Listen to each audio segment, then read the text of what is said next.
काशी हे सांगाय गेलं तर आपल्याला संपूर्ण म्हणजे दगड फुटतील अशी अवस्था आहे या कर्माची. आणि हे कर्म इतकं बलोत्तर आहे. गर्भामध्ये आपण कारागृहामध्ये असल्यासारखं आहे पहा, काही नाही. मातेचे पुरतसे डोवाळे तोचे विना अंग पोळे वगैरे वगैरे, जास्त आपल्याला तो विषय घ्यायचा नाही. परंतु गर्भामध्ये नंतर आल्यावर पहा मनुष्य देहाची रचना कशी आहे. गर्भामध्ये तो सतत ईश्वर चिंतन करत असतो. गर्भी मने सोहम सोहम, बाहेर येता कुहम. सोहम शब्द याचा विसरला, कुहम शब्द विकासला, तो मायेने भुलला विसरला चारी जन्म. जे काय पाठीमागचे जन्म त्याला हे होतात ते 4 जन्म आणि त्याला स्मरण राहतं, तेही पुढं हळूहळू विसरत जातो. कारण 3 जन्म 8वी शरीरी तेने दुःखे स्तनपान न करी, 8वी 30 अंतरी मागील दुःख. पा मूल स्तनपान करत नाही, रडतं हसतं, त्याला पाठीमागचे जन्म आठवत असतात.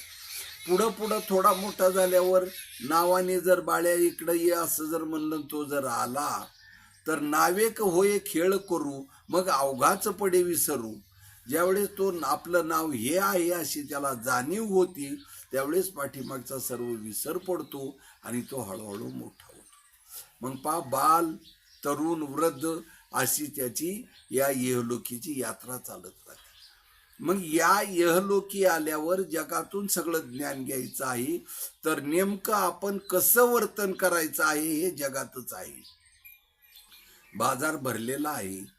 आपण बाजारात गेलो तर आपल्याला कुठली वस्तू घ्यायची आहे आणि कुठली नाही हे आपण ठरवतो.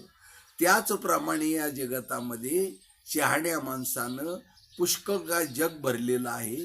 पण आपल्याला काय उचित आहे आणि काय अनुचित आहे याचा विचार करूनच ते ग्राह्य करा, अन्यथा बाकीचं त्याजून टाका, त्याज्य करा. मग जर असं चांगुलपणाने जर ग्राह्य केलं तर माणसाला व्यक्तिमत्व, चांगुलपणा आणि हा प्राप्त होतो.